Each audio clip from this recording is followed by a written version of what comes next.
السلام عليكم ورحمة الله وبركاته. الحمد لله الذي بنعمته تتم الصالحات، الذي خلق سائر الكائنات، ثم الصلاة والسلام على سيد السادات نبينا وحبيبنا محمد صلى الله عليه وسلم. اللهم لا علم لنا إلا ما علمتنا، اللهم علمنا ما ينفعنا وانفعنا بما علمتنا، إنك أنت العزيز الحكيم. فقال تعالى في كتابه الكريم وهو أصدق القائلين: أعوذ بالله من الشيطان الرجيم، بسم الله الرحمن الرحيم. يا أيها الذين آمنوا كتب عليكم الصيام كما كتب على الذين من قبلكم لعلكم تتقون. صدق الله العظيم. Alhamdulillah, marilah sama-sama kita awali pertemuan kita pada subuh yang sangat mulia ini dengan mengucapkan Alhamdulillah. Alhamdulillah, segala puji kepada Allah Subhanahu wa Ta'ala. Pujian Allah kepada dirinya, pujian Allah kepada hambanya, pujian hamba kepada Tuhannya, dan pujian hamba kepada sesamanya. Semua itu akan kembali kepada Allah Subhanahu wa Ta'ala. Oleh karena itu, walaupun kita dipuji, tapi hakikat yang dipuji adalah pencipta kita. Salawat dan salam marilah sama-sama kita sampaikan kepada junjungan alam Nabi besar Muhammad sallallahu alaihi wasallam, Sayyidil awwalin wal akhirin, Imamil muttaqin. Walaupun kita tak pernah berjumpa dalam dunia, semoga kita dapat bersua di yaumil mahsyar kelak nanti, di hari yauma la yanfa'u malun wala banun illa man atallaha biqalbin salim. Hari yang tidak ada manfaat harta benda dan anak-anak kecuali orang yang bertemu Allah dengan hati yang sehat, dengan hati yang salim. Jemaah dirahmati Allah Subhanahu wa Ta'ala, tidak terasa waktu berlalu, bulan berganti bulan, Ramadan akan segera tiba. Maka oleh karena itu, berbahagialah orang yang bahagia ketika dia hendak masuk dalam bulan Allah Subhanahu wa Ta'ala, bulan yang amat sangat mulia, bulan yang padanya diturunkan kalam yang mulia, bulan yang di dalamnya Allah muliakan hambanya. Maka jemaah dirahmati Allah Subhanahu wa Ta'ala, ketika memuliakan hambanya, Allah memanggil kita, ya ayyuhalladzina amanu, wahai orang-orang yang beriman. Seakan-akan semua orang yang berpuasa itu Allah masukkan dia ke dalam kategori beriman. Asal dia berpuasa, Allah katakan, sudahlah, aku masukkan engkau termasuk orang-orang yang beriman. Karena ya itu adalah harfun nida, huruf panggilan. Al-munada yang dipanggil adalah alladzina amanu, orang-orang yang beriman. Maka orang yang terpanggil karenanya, orang yang terpanggil dengan panggilan itu, maka ialah orang-orang yang beriman kepada Allah Subhanahu wa Ta'ala. Iman jemaah dirahmati Allah, at-tasdiq bil qalbi, meyakini dengan hatinya, wal iqraru bil lisani, dia ucapkan dengan lisannya, wal amalu bil arkani, dan dia implementasikan, dia wujudkan dalam perbuatannya. Jadi inilah kelebihan orang-orang yang beriman jemaah dirahmati Allah. Bukan hanya dia yakini dengan lisan, tapi dia ucapkan dengan perkataan, dan kemudian dia wujudkan dalam keseharian dan perbuatannya. Maka baginda sallallahu alaihi wasallam bersabda, "Idza ra'aitumur rajula ya'tadul masjida fashhadu lahu bil iman."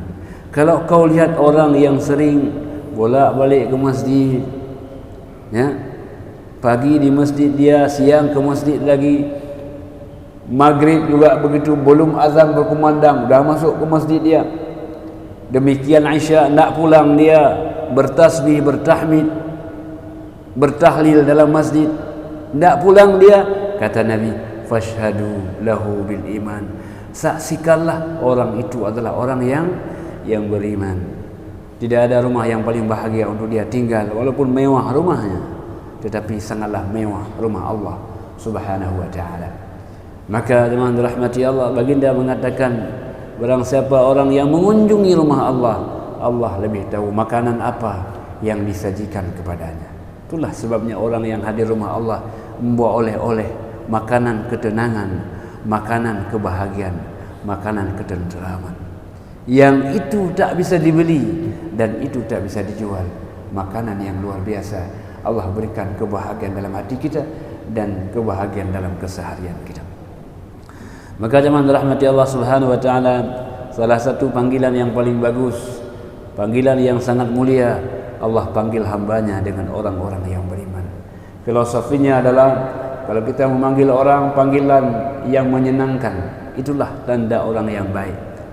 Dari sejumlah panggilan yang dia punya, panggilkanlah panggilan yang menyenangkan dia, yang dengan panggilan itu membahagiakan dia, yang panggilan itu mengubah sengsara menjadi bahagia. Maka baginda sallallahu alaihi wasallam mengikuti sifat itu. Nabi kalau panggil orang, memanggil panggilan yang dia tidak pernah terlupakan. Kepada Ali beliau panggil, ya Abat Turab, wahai orang yang kalau marah dia tidur bersentuhan dengan tanah, tidak meluapkan amarahnya. Luar biasa sifat Ali. Maka beliau panggil, ya Abat Turab, wahai orang yang bersentuhan dirinya dengan tanah. Kepada Ummul Mukminin Aisyah radhiyallahu anha beliau panggil, ya Humaira, wahai yang kemerah-merahan, panggilan yang dikenang dan dikenal oleh semua manusia. Maka poin yang pertama dalam ayat ini jemaah rahmati Allah, bagaimana Nabi Allah Subhanahu wa taala mengajarkan kita cara berinteraksi. Allah sangat mulia, tapi Allah memuliakan hambanya. Betapa hamba ini dimuliakan oleh zat yang maha mulia, maka terangkatlah kemuliaan kita. Kemudian jemaah rahmati Allah, setelah Allah panggil kita, baru Allah sampaikan maksud tujuannya, yaitu menjelaskan hukum. Kutiba alaikumus shiyam, diwajibkan kepadamu berpuasa.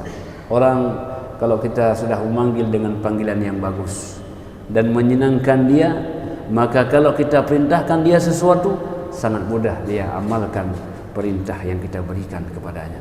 Cobalah panggil anak-anak kita dengan panggilan yang baik, istri kita panggilan yang menyenangkan, dia akan segera melaksanakan apapun yang kita inginkan, karena tadi kita sudah sentuh dengan panggilan yang mulia.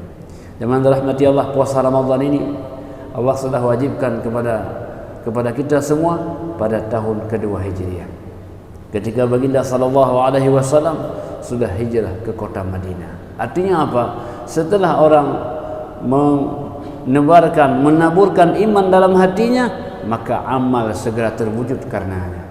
Jadi iman dahulu di dalam hati, kemudian setelah iman itu akan terwujud al-amal. Allah yang dimuliakan oleh Allah Subhanahu wa taala, maka kutiba alaikumusiyam, diwajibkan kepada kalian berpuasa, diperintahkan oleh Allah Subhanahu wa taala setelah orang sudah mengantongi iman kepadanya. Karena iman itulah membuat sesuatu menjadi ringan. Yang sungguh berat, tetapi karena iman sungguh yang berat menjadi ringan. Sedekah itu berat, tapi dengan iman itu menjadikan sedekah yang berat menjadi ringan. Yang ringan bukan amalnya, tapi yang ringan adalah imannya. Iman yang membuat sesuatu menjadi ringan. Maka oleh karena itu jemaah rahmati Allah Subhanahu wa taala, istiqamah, orang yang konsisten dalam beramal, karena dia berangkat daripada keberimanan kepada Allah Subhanahu wa taala. Hamba Allah yang dimuliakan oleh Allah Subhanahu wa taala, maka Allah Jalla wa Ala berfirman, الذين قالوا ربنا الله ثم استقاموا تتنزل عليهم الملائكة ألا تخافوا ولا تحزنوا وابشروا بالجنة التي كنتم توعدون. Orang-orang yang beristiqamah, orang-orang yang konsisten dengan amalnya, ibadahnya, puasanya, zakatnya, hajinya, ketika nanti dia hendak dipanggil oleh Allah Subhanahu wa taala, ketika dia ajal hendak menjemput nyawanya, maka Allah perintahkan malaikat, wahai malaikatku, turunlah engkau. Untuk apa? Untuk memberikan ketenangan dan ketenteraman kepada hambanya yang istiqamah itu. Apa informasinya? Alla takhafu, janganlah engkau takut. Memang kematian adalah pintu yang tidak boleh tidak orang masuk ke dalamnya, tapi kematian yang kau lewat kepadanya itu adalah jalan menuju kebahagiaan. Kuburmu luas, tempat tinggalmu indah, maka bahagialah dia. Tapi dia lihat anak-anaknya, dia lihat istrinya, maka dia bersedih meninggalkan mereka. Maka Allah katakan, wahai malaikat, katakanlah, alla takhafu wala tahzanu, janganlah engkau bersedih. Anakmu Allah akan berikan bimbingan kepadanya. Istrimu sudah ada orang yang lihat-lihat, ya. Jadi teman rahmati Allah Subhanahu wa taala, alla takhafu wala tahzanu wa abshiru bil jannati allati kuntum tu'adun, dan berikan kabar gembira kepadanya, surga telah Allah siapkan untuk dirinya. Jadi ini jemaah rahmati Allah Subhanahu wa taala, fadilah istiqamah, yang istiqamah itu berangkat dari keberimanan. Maka orang yang beriman itu akan hadir istiqamah. Maka Allah panggil dengan ya ayyuhalladzina amanu, wahai orang-orang yang beriman. Bila dia berpuasa dia istiqamah. Hari pertama dia puasa, hari kedua berpuasa, makin ke depan makin kencang puasanya, makin 10 terakhir makin kuat puasanya, makin 25 makin kuat puasanya. Kenapa? Karena berangkat puasa itu dari keberimanan. Adapun orang yang tidak berangkat dari situ, mungkin dia puasa 1 kedua rajin dia, makin lama makin kurang minat dan semangatnya, karena pompa puasanya bukan dari pompa keimanan kepada Allah Subhanahu wa taala. Jadi kalau kita merasa ketika kita berpuasa kok bertambah hari, kok tambah semangat, katakanlah alhamdulillah, Allah sudah pompa iman dalam hati saya. Semakin lama saya berpuasa, semakin nikmat rasanya. Semakin lama saya berpuasa, semakin bahagia rasanya. Kenapa? Karena puasa yang saya kerjakan puasa yang dipompa karena iman, bukan dipompa karena kebiasaan. Puasa hana mangana, iga puasa tu. Itu dia dipompa oleh kebiasaan. Maka ketika orang lain sudah enggak lagi salat tarawih, dia juga enggak. Kenapa? Karena dia dipompa oleh karena kebiasaan. Jadi oleh karena itu jemaah rahmati Allah, panggilan Allah Subhanahu wa taala panggilan keberimanan. Ya ayyuhalladzina amanu. Hamba Allah yang dimuliakan oleh Allah Subhanahu wa taala, setelah Allah perintahkan sebagai hukum, Allah sebutkan di depannya hikmah, hikmatut tasyri'. Jadi tidak ada sebuah pentasyri'atan kecuali setelah hukum maka ada hikmah. Jadi apabila orang berbuat sesuatu yang Allah perintahkan sebagai hukum, lalu dia tidak sampai kepada hikmah, perbuatan laksana pohon tidak berbuah. Dia sudah tanam pohonnya, tapi sayang pohon yang dia tanam dia tidak siram. Akhirnya pohon itu tidak berbuah. Apa buahnya? Allah mengatakan la'allakum tattaqun, semoga, la'alla kamu menjadi orang-orang yang bertakwa. Jadi jemaah rahmati Allah Subhanahu wa taala, belumlah sempurna puasa kita kalau puasa itu belum berbuah dengan ketakwaan kepada Allah Subhanahu wa taala. Maka Imamul Ghazali mengatakan seolah-olah secara hakikat itu belumlah sah puasa seseorang bila dia di penghujung puasa itu dia tidak mengikuti sifat-sifat Allah Subhanahu wa taala. Dan belumlah sah puasanya itu secara hakikat bila dia tidak mampu menahan sebagaimana menahannya malaikat-malaikat Allah Subhanahu wa taala. Bagaimana maknanya dia mengikuti sifat-sifat Allah? Allah memiliki sifat al-jamal, sifat yang mulia. Allah ar-razzaq, Allah Maha Pemberi. Wahai hambaku, jadilah engkau orang yang senang berbagi. Allah al-ghaffar, Allah Maha Pengampun. Wahai hambaku, jadilah engkau hamba yang pemaaf. Allah ar-rauf, Allah penyantun. Wahai hambaku, jadilah engkau orang yang sayang kepada anak yatim. Jadi itulah sebagai hikmah orang berpuasa. Kemudian hendaklah dia mampu menahan sebagaimana para malaikat menahan dari semua pernak-pernik godaan itu. Engkau melihat bagaimana pernak-pernik dunianya, wahai hamba, hendaklah engkau menahan diri. Jadi orang-orang yang menahan dirinya, wa nahan nafsa 'anil hawa, fa innal jannata hiyal ma'wa. Barang siapa orang yang mampu menahan hawa nafsunya, maka syurgalah tempat kembalinya. Allah berikan berbagai macam ragam keindahan-keindahan dunia, maka pakailah secukupnya, selebihnya biarlah orang lain yang memakainya. Maka oleh kerana itu hamba Allah yang dimuliakan oleh Allah Subhanahu wa taala, jadi filosofi yang kedua adalah la'allakum tattaqun. Setelah ada hukum, maka di sana ada hikmah. Maka jemaah dirahmati Allah, hukum dan hikmah itu dari akar yang sama. Hukum hakama, hikmah hakama, sama tak? Jadi tidak ada satu pun yang Allah perintahkan kepada kita sebagai satu kewajiban hukum kecuali di sana. Di sana mesti ada hikmah. Hikmah baik kita mampu membacanya atau kita belum mampu membacanya. Coba kita lihat. Ketika Allah mengatakan khudh min amwalihim sadaqatan tutahhiruhum wa tuzakkihim biha wa shalli 'alaihim inna salataka sakanun lahum.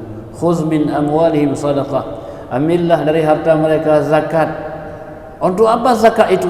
Allah sebut hikmahnya, tutahhiruhum, zakat yang mensucikan hati mereka dari kekotoran kebakhilan. Wa tuzakkihim biha, dan zakat itu untuk mengembangkan sifat-sifat yang mulia, sifat-sifat yang kedermawanan. Perintah untuk berzakat, hikmahnya membersihkan jiwa dari kotoran dan mengembangkan sifat-sifat kedermawanan. Luar biasa. Jadi bukan hanya sekedar zakat kalau belum mengubah sifat dan sikapnya. Apa makna zakat tapi belum dia menzakatkan dirinya sendiri? Maka setelah dia berzakat, nampak sifat kedermawanannya. Dia kaya hatinya untuk memberi walaupun dia tak punya apa yang harus diberi. Yang Allah lihat bukan jumlah berinya, tapi jumlah kaya hatinya. Banyak orang ingin memberi tapi dia tak punya. Allah telah catat dia sebagai orang yang dermawan hatinya walau belum dermawan hartanya. Karena ingin hati memuluk gunung, apa daya tangan tak sampai. Jadi walaupun hati tak sanggup, walaupun hartanya belum sanggup, tapi hatinya sudah ingin berbuat suatu kebaikan. Allah nilai niatnya manusia. Niyatul mu'min khairun min amali. Niat orang yang beriman itu lebih utama sebelum dia beramal. Sebelum dia beramal, dia sudah pasangkan niat. Allah telah berikan kepadanya pahala sebelum dia mengamalkan niat itu. Betapa pentingnya niat dalam berbagai aktivitas kehidupan kita.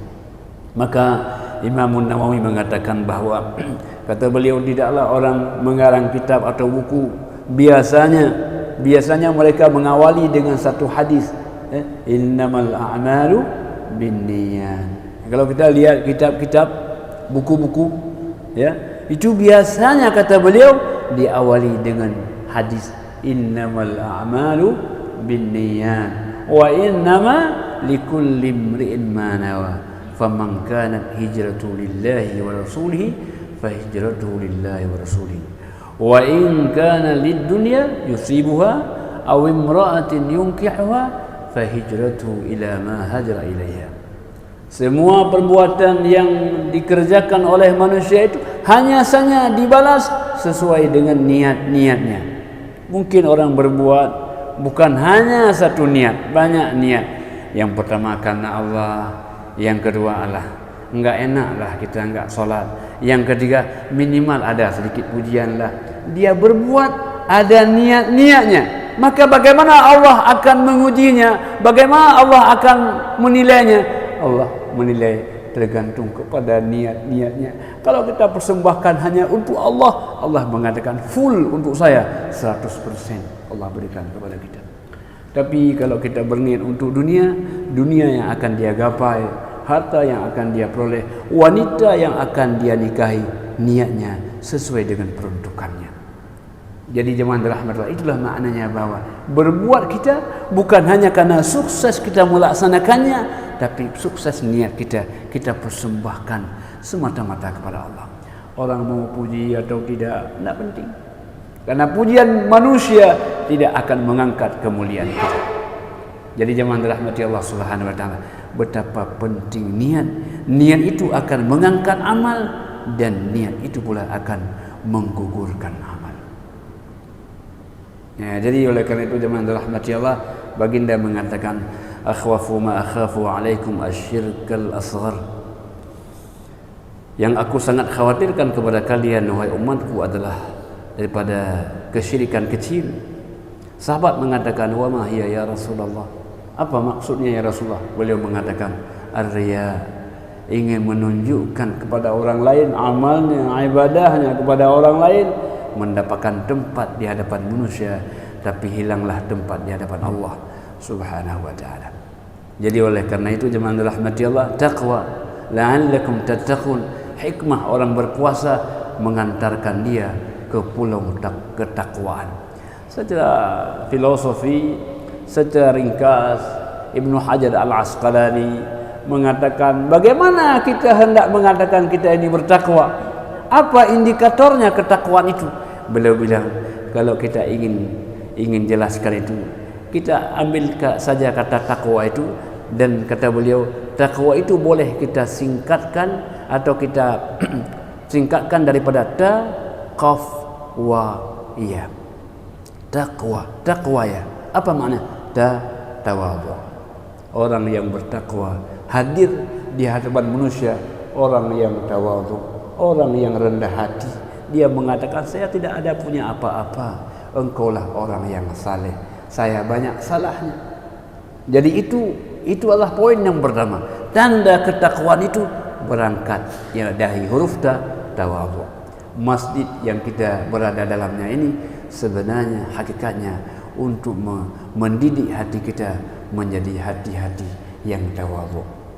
Rukun yang luar biasa dalam salat adalah sujud. Sujud itu 2 kali, rukun yang lain sekali. Apa maknanya?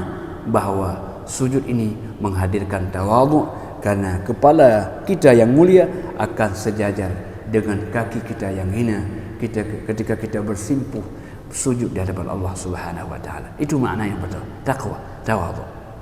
Maka oleh karena itu jemaah rahmatullah, anggap lain semua orang di hadapan kita ini orang yang mulia, orang yang kita berharap doa daripadanya, orang yang Allah memuliakan. Semua orang di hadapan kita orang yang mulia. Ini tawadhu. Yang kedua adalah taqwa, qaf artinya qanaah. Kita puas apapun yang Allah berikan kepada kita. Alhamdulillah ya Allah. Ya Allah, telah kau berikan kepada kami. Telah kau berikan kepada kami, ada yang kami tidak minta, tapi tetap kau berikan ya Allah. Nafas, ada enggak kita minta? Ya Allah, nafaskan saya, kan enggak ada. Enggak kita minta. Wahai hambaku, walaupun kau tak minta, aku akan sedia memberikan kepadamu. Jantung berdetak, ada kita mohon tiap hari, ya Allah, jantung saya Allah ada. Enggak kita minta. Wahai hambaku, walaupun kau tak minta, aku akan siap memberikan kepadamu. Dan juga yang kau minta, Rabbana zalamna anfusana wa illam taghfir lana wa tarhamna lanakunanna minal khasirin. Ya Allah, kami telah menganiaya diri kami ya Allah. Ya Allah, bila engkau tidak mengampuni kami ya Allah, bila kau tak sayang kepada kami ya Allah, sungguh kami termasuk orang-orang yang merugi. Ya Allah, kau beri yang kami minta, dan kau beri yang kami tidak minta ya Allah. Maka sangatlah naif manusia yang tidak mau minta kepada Allah. Setiap kali orang minta kepadanya, Allah katakan, engkau sudah beribadah, mintamu ibadahmu. Orang yang banyak minta, maknanya ialah orang yang banyak beribadah kepada Allah Subhanahu wa taala. Wa ma khalaqtul jinna wal insa illa liya'budun. Tidaklah aku ciptakan jin dan manusia kecuali ibadah kepadaku. Ibadah yang paling mudah, hendaklah kita sering meminta kepada Allah. Masuk masjid, mintalah, Rabbighfirli waftahli abwaab rahmatik. Keluar masjid, mintalah, waftahli abwaab fadlik. Berjalan mintalah. Allah senang diminta, manusia susah diminta. Jadi oleh karena itu jemaah rahmat Allah, gunakan sepanjang waktu kita untuk meminta. Qaf qanaah. Kemudian jemaah rahmati Allah Subhanahu wa taala, setelah qaf ada huruf waw. Waw wara. Makna wara, orang yang menjaga diri dari kesalahan-kesalahan, dosa-dosa yang besar dan dosa-dosa yang kecil. Tidak ada kebahagiaan kecuali kita bersihkan diri daripada dosa-dosa. Tidak ada manusia yang tak berdosa, tidak ada gading yang tak retak. Sepandai-pandai tupai melompat, pasti dia akan jatuh juga. Tetapi sebaik-baik orang yang berbuat salah, kullu bani adam khata'un wa khairul khata'inat tawwabun. Sebaik-baik orang yang berbuat salah, orang yang selalu bertaubat kepada Allah Subhanahu wa taala. Wahai hambaku, aku buka kesempatan di pagi hari, di siang hari untuk orang yang berbuat salah di malam hari. Aku buka pintu taubat di malam hari untuk orang-orang yang berbuat salah di siang hari. Tidak pernah pintu taubat ditutup oleh Allah Subhanahu wa taala kecuali ketika dihadapkan dua keadaan. Yang pertama, ma lam yugharghir, orang yang belum naik turun nafasnya. Tapi kalau sudah naik turun nafasnya, pintu taubat sudah terkunci. Yang kedua, sebelum matahari terbit di sebelah barat. Selama itu belum terjadi, selalulah pintu taubat dibuka kepada hamba-Nya. Jadi oleh karena itu jemaah rahmatillah, al-ibratu, ukuran kehidupan kita bukan di awal, ukuran kehidupan kita ada di akhir. Orang yang hidupnya baik, orang yang menutup episode kehidupan dengan kebaikan. Orang yang buruk, orang yang menutup episode kehidupan dengan keburukan. Jadi jemaah rahmati Allah Subhanahu wa taala, ada sebuah hadis Nabi sallallahu alaihi wasallam, "Idza arada Allah bi'abdin khairan ista'malah." Bila Allah inginkan kebaikan seorang hamba, maka Allah akan menggunakannya. Maka sahabat bertanya, "Wa kaifa yasta'miluhu ya Rasulullah?" Bagaimana Allah menggunakan hamba itu wahai Rasulullah? Kata Nabi, "Yuwaffiquhu ila 'amalil khair." Semakin bertambah usianya, semakin Allah bimbing dia berbuat kebaikan. Dulu dia tidak pernah baca Quran, bertambah usianya dia mulai baca Quran. Bertambah usianya, bertambah halaman yang dia baca, bertambah kebaikan-kebaikannya, sehingga dia kembali kepada Allah dengan husnul khatimah. Jemaah rahmati Allah, setelah waw ada ya. Ya adalah yakin. Yakin dia. Yakin akan ada nikmat kubur. Yakin ada azab kubur. Orang kalau masuk dalam kuburan, itulah awal kehidupan yang sebenarnya. Itu bukan akhir. Itu adalah awal. Awal kehidupan. Orang yang indah dalam kuburnya, maka keindahan yang akan menyebabkan dia ke depannya akan lebih indah lagi. Orang kalau masuk dalam kuburan, Allah berikan nikmat kubur, itu artinya bahwa makin ke depan makin banyak nikmat-nikmat Allah Subhanahu wa taala. Tapi orang kalau masuk kuburan dia hadapkan dengan azab kubur, sungguh ke depannya semakin hari semakin berat azabnya. Jadi oleh karena itu jemaah rahmati Allah, kita bermohon kepada Allah Subhanahu wa taala akan Allah lindungi kita daripada azab kubur itu, karena itu awal daripada kehidupan yang sebenarnya. Jemaah rahmati Allah Subhanahu wa taala, la'allakum tattaqun, setelah ada perintah puasa, ada hikmah berpuasa, semoga kita menjadi orang yang bertakwa. Belumlah kita sampai kepada hikmah kalau setelah Ramadan nanti kita belum menjadi orang-orang yang muttaqin, yang bertakwa kepada Allah Subhanahu wa taala. Demikian yang dapat kami sampaikan. Hadanallahu wa iyyakum ajma'in. Wassalamualaikum warahmatullahi wabarakatuh.